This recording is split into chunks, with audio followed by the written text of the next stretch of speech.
DD किसान, बदलते भारत की शान।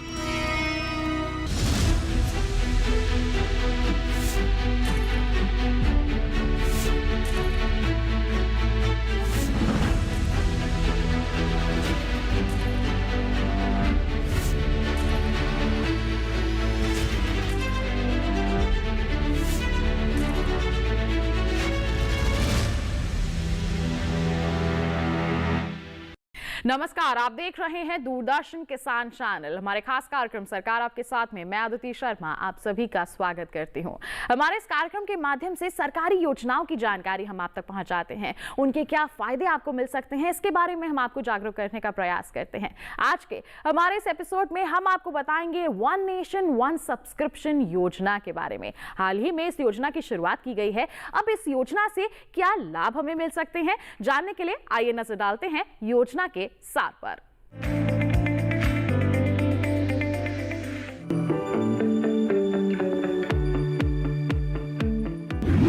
नवाचार और अनुसंधान किसी भी राष्ट्र की प्रगति में महत्वपूर्ण भूमिका निभाते हैं।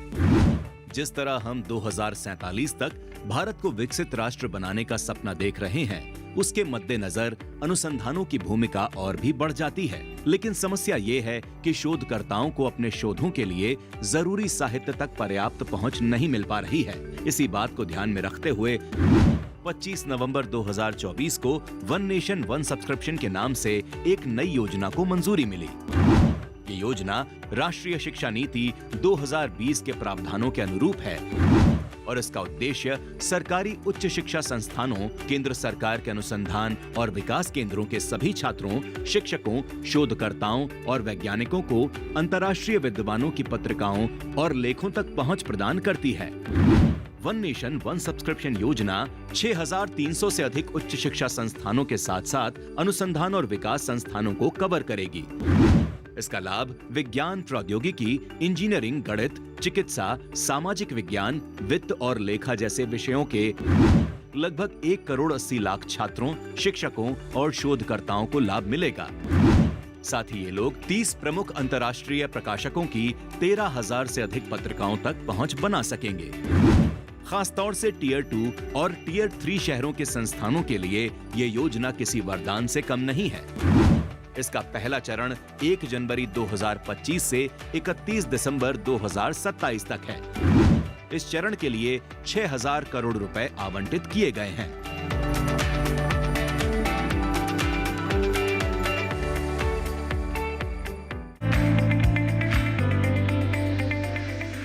तो ये था योजना का सार। इसी के साथ बता दें कार्यक्रम में रुक रहे हैं एक छोटे से ब्रेक के लिए। आप कहीं मत जाइए, हम जल्द ही हाजिर होंगे। बने रहिए दूरदर्शन किसान पर, देखते रहिए कार्यक्रम सरकार आपके साथ। आज देश का किसान बढ़ा रहा है कृषि आधारित उद्योग की ओर कदम। उसकी इस यात्रा में साथ है SBI का agri and food enterprise loan. हर प्रकार की फूड प्रोसेसिंग तथा कृषि निर्यात इकाई के लिए संपूर्ण समाधान। ये लोन उपलब्ध है 1 लाख से 100 करोड़ की धनराशि तक और इसको चुकाने की समय सीमा है अधिकतम 10 साल। क्रेडिट गारंटी कवर की सीमा तक 0 कोलेटरल सिक्योरिटी। SBI का agri and food enterprise loan बन रहा है किसान की उन्नति का आधार।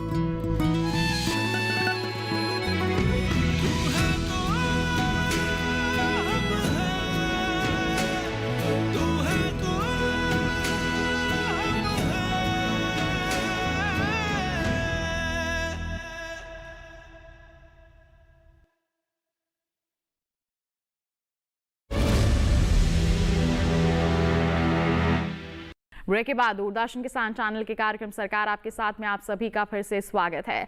वन नेशन वन सब्सक्रिप्शन योजना के बारे में और भी ज्यादा जानकारी हासिल करने के लिए आइए अब सीधा रुख करते हैं हमारे विशेषज्ञ का। One nation one subscription. ये योजना क्या है, इसको बारीकी से समझने के लिए आइए रुख करते हैं हमारे विशेषज्ञ का, जो इस वक्त हमारे साथ स्टूडियो में उपस्थित हैं। सबसे पहले तो हमारे साथ यहाँ पर उपस्थित है, बता दें, पूर्णेंदु किशोर बैनर्जी जी, जो जॉइंट सेक्रेटरी हैं ministry of education, department of higher education में। सर, आपका बहुत बहुत स्वागत है कार्यक्रम सरकार आपके साथ में। धन्यवाद, मैं भी आप लोगों का आभारी हूँ बुलाने के लिए। जी बिल्कुल, बहुत बहुत हमारा भी सौभाग्य है कि आप यहाँ पर उपस्थित हुए हैं और आप हमारी जो सरकार की इतनी महत्वपूर्ण योजना है, पहल है, उसके बारे में सभी को जागरूक करने के लिए आप यहाँ पर आए हैं। तो आपसे ही जानना चाहेंगे, वन नेशन वन सब्सक्रिप्शन क्या है ये योजना, इसके बारे में आप बताएं। भारत सरकार ने 2 नवंबर 2024 में one nation one subscription scheme का अनुमोदन दिया है जी। ये स्कीम के आधार पे जितना भी सरकारी हायर एजुकेशन इंस्टीट्यूशन है, सेंट्रल गवर्नमेंट, स्टेट गवर्नमेंट दोनों का, यहाँ का सारे स्टूडेंट, फैकल्टी, रिसर्चर्स और जितना भी सेंट्रल गवर्नमेंट का रिसर्च एंड डेवलपमेंट इंस्टीट्यूशन है, जैसे CSIR लैब, DRDO लैब वगैरह, यहाँ पे जितना साइंटिस्ट, रिसर्चर्स है, सबके लिए जितना रिसर्च जर्नल दुनिया में पब्लिश होता है, ये सभी रिसर्च जर्नल्स में से जो सबसे अच्छा, खास और सबसे ज़्यादा लोगों को ज़रूरत है, ये सभी जर्नल को इकट्ठा सब लोगों के लिए उपलब्ध कराने के लिए ये नया स्कीम लागू किया गया है। ये भारत में तो डेफिनेटली सारा दुनिया में भी इस तरीके का स्कीम लगभग नहीं है, ये पहली बार इसका इंट्रोडक्शन हुआ है। बिल्कुल, तो हमारे देश की सरकार द्वारा ही इतनी अच्छी और हम कहें कि एक अनूठी योजना की शुरुआत यहाँ पर की गई है, जिससे हमारे देश के जो छात्र हैं कृषि के क्षेत्र के, चाहे हम कहें शिक्षकों की बात करें, शोधकर्ताओं की बात करें, उनको लाभ मिल सकता है। तो किस तरह से इसके तहत क्रियान्वयन किया जाएगा, कैसे कार्य होगा, इसके बारे में बताया। यहाँ पे भारत सरकार के पहले जो होता था कि 10 अलग अलग मिनिस्ट्री का, अलग अलग लाइब्रेरी का कंसोर्शियम हम बोलते हैं, वो लोग पब्लिशर के साथ अलग से बातचीत करके, रेट तय करके अपना काम करते थे। अभी सभी को मिला के इकट्ठा ये काम हो चुका है। वो भारत सरकार का जो यूनिवर्सिटी ग्रांट्स कमीशन है, उसके अंडर में एक ऑटोनोमस बॉडी है, इन्फ्लिबनेट। इन्फ्लिबनेट सेंटर के अंडर में हम लोगों ने ये ओवरऑल काम सौंपा है, वही इम्प्लीमेंटिंग एजेंसी है। तो उन्होंने अपना वेबसाइट बनाया है onos.gov.in बोल के।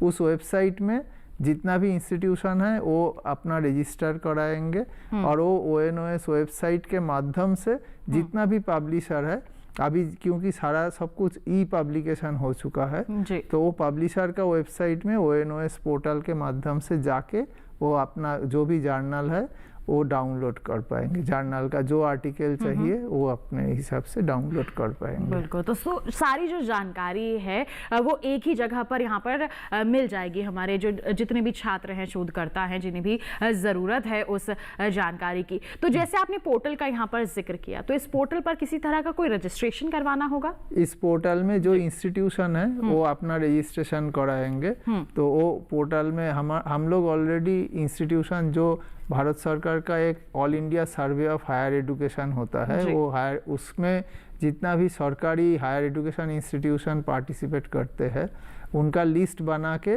ये हम लोग इन्फ्लिबनेट के साथ शेयर किया है। फिर जो भी इंस्टीट्यूशन सरकारी है वो डायरेक्टली वहाँ पे रजिस्टर कराएंगे, ये लिस्ट के साथ उनका टैली करके फिर उनको अपना यूज़र ID पासवर्ड दिया जाएगा। फिर वो इंस्टीट्यूशन का जो नोडल ऑफिसर है वो बाकी अपना जितना भी फैकल्टी है, स्टूडेंट्स है, उन लोगों के लिए यूज़र ID पासवर्ड क्रिएट करेंगे।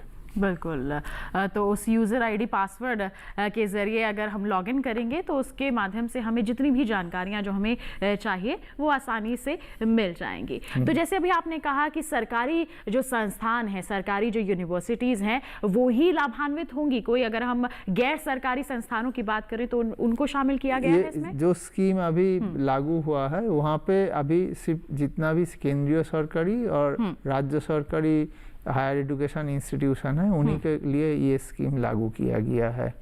और ये बात भी मैं आपको बताना चाहूँगा कि दुनिया के सबसे बड़ा जो 30 पब्लिशर्स है, वो 30 पब्लिशर का करीब 13,000 अलग अलग जर्नल्स, उसमें जितना भी आर्टिकल पब्लिश अभी हो रहा है और 1997 से जितना भी आज तक पब्लिश हो चुका है, ये सभी का एक्सेस हम स्टूडेंट्स और फैकल्टी रिसर्चर के लिए उपलब्ध करा रहे हैं। बिल्कुल, तो अब कहीं इधर उधर जाने की ज़रूरत नहीं, किताबों को खंगालने की ज़रूरत नहीं है, आपको आसानी से ही एक पोर्टल पर सारी जानकारियां मिल जाएंगी। जैसे हमारे विशेषज्ञ का कहना है कि 13,000 पत्रिकाएं जो है उनमें जो जानकारी समाहित होती है वो आपको इस पोर्टल में आसानी से मिल जाएगी। तो आपको ज़्यादा कहीं इधर जाने की ज़रूरत नहीं है, बस इस योजना का लाभ लेना है। इस योजना की शुरुआत जो है हाल ही में की गई है। आपसे जानना चाहेंगे कि इसका कोई समय सीमा भी है या फिर कब तक इसका क्रियान्वयन किया जाएगा?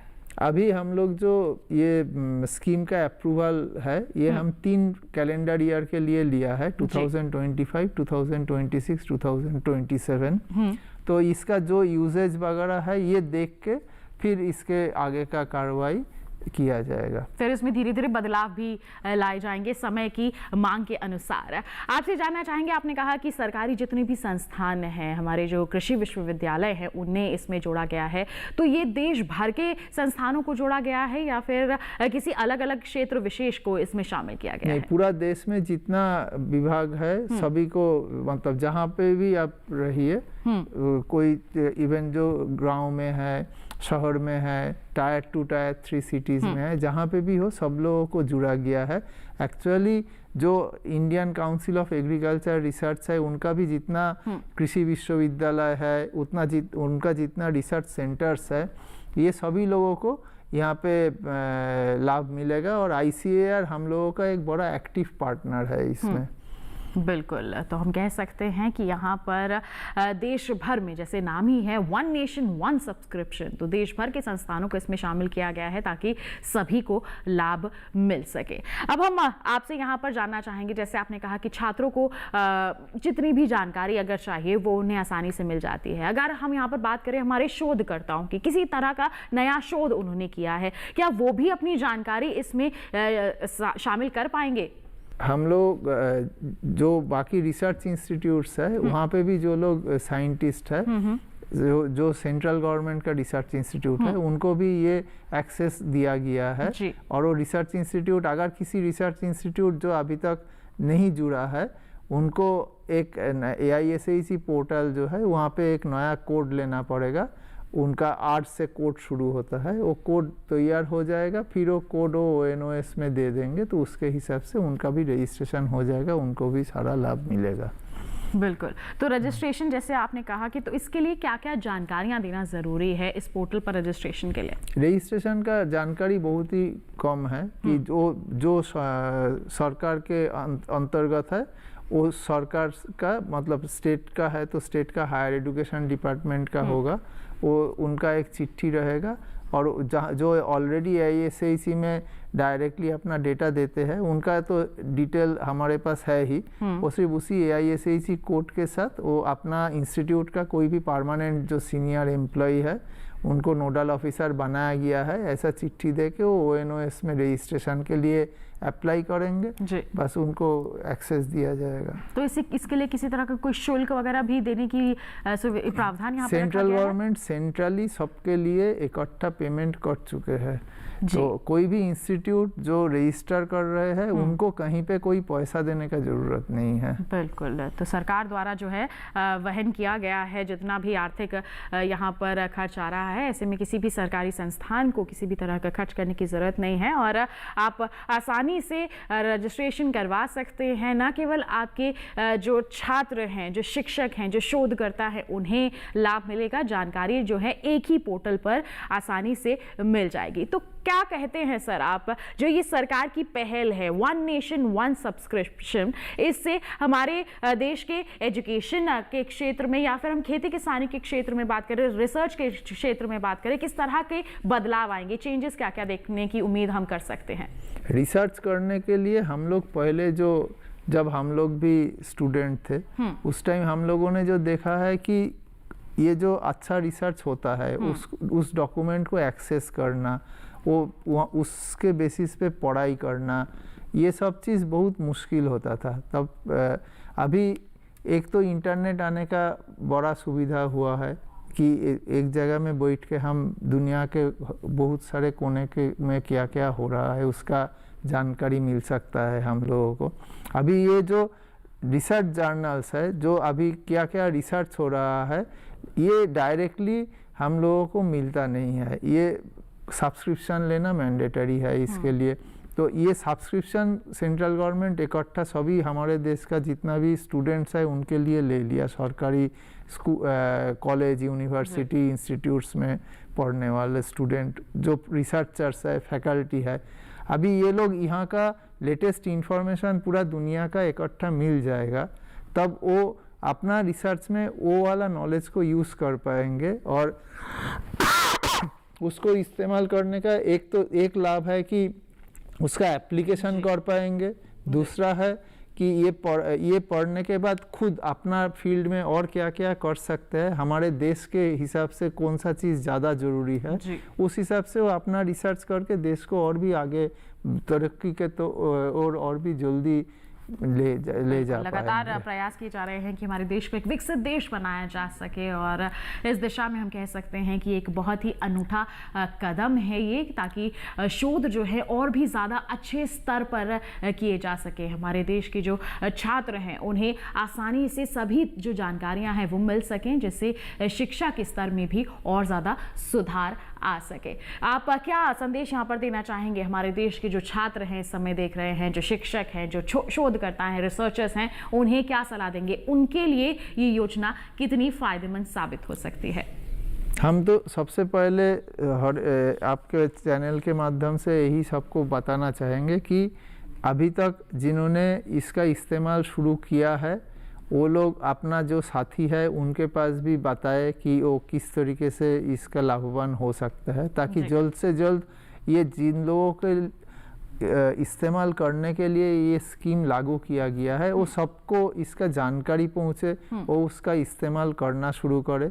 जो अभी तक शुरू नहीं किया है वो अपना इंस्टीट्यूशन में जाके बताए कि हमें भी लॉगिन आईडी पासवर्ड क्रिएट कर दीजिए। और सबसे बड़ा बात है कि यहाँ पे रिसर्च करने के लिए उनको इंस्टीट्यूशन में जाने का भी ज़रूरत नहीं है। उनको बाकी छुट्टी के दिन हो, शाम के टाइम में हो, जब भी जो उनको लगता है कि उनको तब कोई दिमाग में कोई चीज़ आया तो वो देखने का मौका उनको अपना घर में बैठ के अपना लैपटॉप में, अपना मोबाइल में वहाँ से उपलब्ध होगा।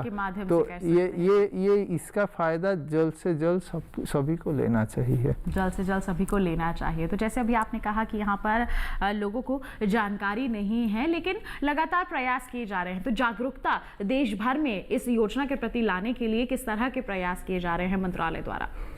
मंत्रालय से हम लोगों ने, एक तो है हम लोग सभी स्टेट गवर्नमेंट को हमारे तरफ से हम लोग चिट्ठी भेज चुके हैं स्टेट हायर एजुकेशन सेक्रेटरीज को कि वहाँ पे जितना भी हायर एजुकेशन इंस्टीट्यूशन है उन लोगों को ये बताने के लिए और वहाँ से जल्द रजिस्ट्रेशन कराने के लिए। सेंट्रल गवर्नमेंट में भी जितना डिपार्टमेंट है जो पहले जोड़ा भी नहीं था, जो ये 10 लाइब्रेरी कंसोर्शिया के पार्ट नहीं थे, उन लोगों को भी हम लोगों ने रिक्वेस्ट किया है कि उनके अंडर में भी direct ministry as well as उनका जितना भी रिसर्च ऑर्गेनाइजेशन है उसको ऐड करने के लिए। तो इसका लाभ तो हमें मिल रहा है ऑलरेडी, बहुत सारे जगह से हमारे पास लोग जुट चुके हैं, मिनिस्ट्रीज में भी, स्टेट गवर्नमेंट से भी। और इसको छोड़ के हम लोग छोटा छोटा वर्कशॉप वगैरह का भी ऑर्गेनाइज कर रहे हैं डिफरेंट हायर एजुकेशन इंस्टीट्यूशंस में।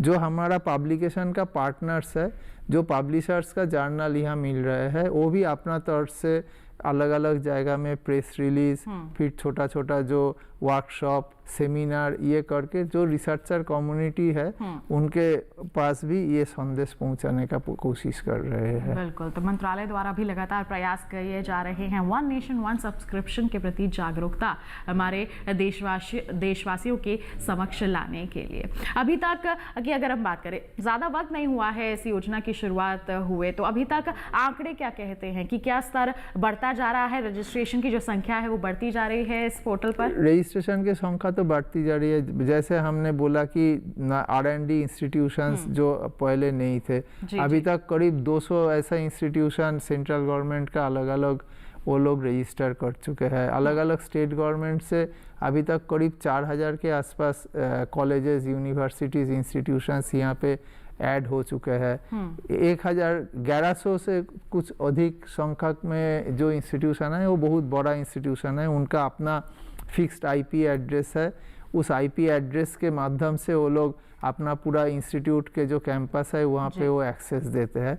बाकी जो इंस्टीट्यूशंस है जिनके पास इतना अच्छा इंफ्रास्ट्रक्चर नहीं है, उनके लिए हम लोग इनफ्लिबनेट के अंदर ही इनफेड बोल के एक स्पेसिफिक सॉफ्टवेयर डेवलप किया है। भाया इनफेड वो लोग इनफेड में अपना यूज़र ID पासवर्ड क्रिएट करते हैं सिर्फ, और जितना भी उनको सर्च करना है, डिस्कवरी करना है, वो इनफेड मैकेनिज्म के माध्यम से वो लोग इस्तेमाल कर रहे हैं। बिल्कुल। तो जैसे आपने कहा कि धीरे धीरे जो रजिस्ट्रेशन के आंकड़े हैं, सब्सक्रिप्शन के जो आंकड़े हैं वो लगातार बढ़ते जा रहे हैं, जागरूकता आ रही है, लोग इस योजना से जुड़कर फ़ायदा ले रहे हैं। तो क्या किसी तरह का कोई लक्ष्य भी रखा गया है कि इतने संस्थानों को, इतने विश्वविद्यालयों को इससे जोड़ना है? जैसे आपने कहा कि अभी तक 3 साल की जो है अप्रूवल ली गई है, तो किसी तरह का कोई टारगेट रखा गया है इसमें? हम लोगों का एस्टिमेट अभी तक ये है कि करीब 6300 के आसपास इंस्टीट्यूशन, हायर एजुकेशन इंस्टीट्यूशन इसमें जोड़ेंगे सारा भारत में।